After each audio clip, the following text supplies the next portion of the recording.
안녕하세요. 김씨 아저씨의 투자 이야기의 김씨 아저씨입니다. 대한민국은 전 세계적으로도 노인 빈곤 문제가 심각한 국가 중 하나로 꼽힙니다.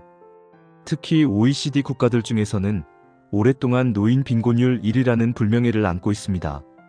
노인 빈곤율은 2023년 기준으로 65세 이상 노인 인구의 상대적 빈곤율은 38.2%에 달합니다. 이는 노인 10명 중 약 4명이 빈곤층에 속한다는 의미입니다. 상대적 빈곤율은 전체 인구의 중위소득 50% 이하인 사람의 비율을 뜻합니다.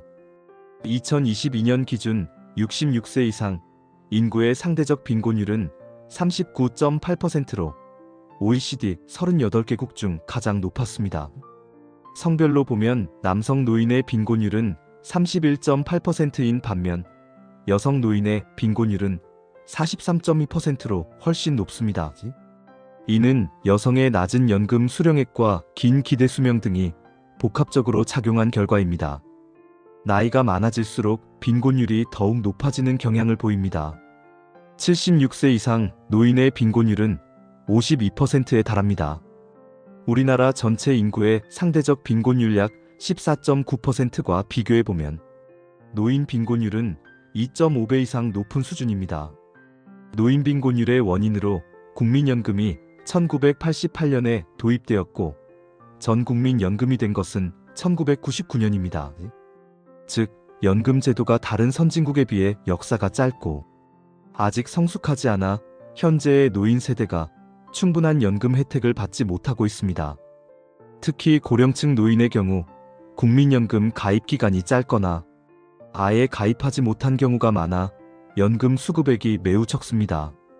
한국 노인들은 연금급여로 노후 소득을 충당하는 비중이 매우 낮습니다. 유럽 대부분의 노인이 연금급여로 노후 소득의 80%를 충당하는 반면 한국 노인은 14.9%에 불과합니다. 노인이 되면 경제활동을 중단하거나 노동시장에 머물더라도 저임금 일자리에 종사하는 경우가 많아 주된 소득의 상실 또는 감소가 일어납니다. 특히 1인 가구 및 2인 가구, 노인 빈곤층의 상당수는 근로소득, 사업소득, 재산소득이 아예 없는 경우가 많습니다. 전통적인 가족부양 시스템이 약화되면서 노인 단독가구나 부부가구의 비중이 늘어나고 이는 소득 기반이 취약한 노인 가구의 빈곤으로 이어지기 쉽습니다. 또한 과거 불안정한 고용 형태 비정규직 영세, 자영업 등을 오래 경험한 세대가 노년층에 진입하면서 안정적인 노후 소득을 확보하지 못한 경우가 많습니다. 노인 빈곤의 문제점은 기본적인 의식주 해결에도 어려움을 겪는 경우가 많으며 의료비 부담 등으로 인해 건강 악화, 우울감 증가 등 전반적인 삶의 질이 떨어집니다. 특히 여성 노인의 경우 우울감이 남성 노인보다 2배 이상 높은 것으로 분석됩니다.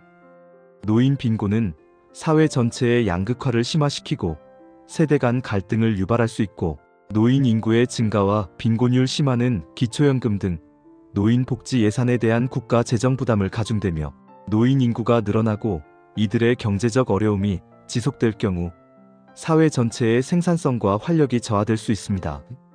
대한민국의 노인 빈곤 문제는 단순히 특정 세대만의 문제가 아닌 우리 사회 전체의 지속 가능성을 위협하는 중대한 도전 과제입니다. 현재 노년층의 높은 빈곤율은 미래 세대에게 더욱 큰 부담으로 작용할 수 있으며 이는 결국 모든 세대의 삶의 질 저하로 이어질 수밖에 없습니다. 따라서 노인 빈곤 해결을 위한 실효성 있는 방안을 모색하기 위해서는 세대 간의 이해와 양보, 그리고 적극적인 합의가 무엇보다 절실합니다. 저와 같은 40대 50대는 노인 빈곤을 벗어나기 위해 지금부터 준비해야 할 일들은 다음과 같습니다. 개인연금 연금저축, IRP 적극 활용해 최대한 빨리 시작하여 복리의 마법을 누리기 위해 하루라도 빨리 시작하고 꾸준히 납입하는 것이 중요합니다.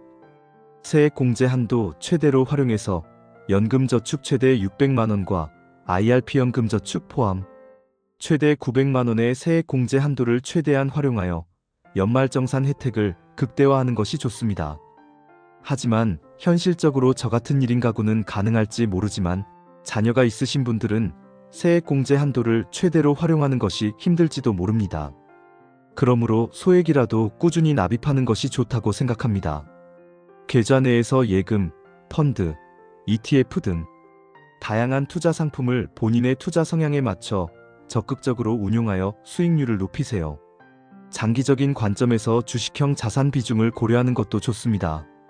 주택 등 부동산 자산을 보유하고 있다면 은퇴 후 현금 흐름을 확보할 수 있는 주택연금 등의 활용 방안을 미리 검토해 보세요. 건강한 노년은 노인 빈곤을 막는 중요한 요소입니다. 꾸준한 건강관리와 함께 실손보험 등 의료비에 대비할 수 있는 보험 상품을 미리 준비하는 것이 좋습니다. 40대 50대는 미래의 노년층으로서 지금의 노인 빈곤 문제를 반면교사 삼아 적극적으로 대비해야 합니다. 지금의 준비가 안정적이고 풍요로운 노후를 위한 가장 확실한 길입니다. 감사합니다.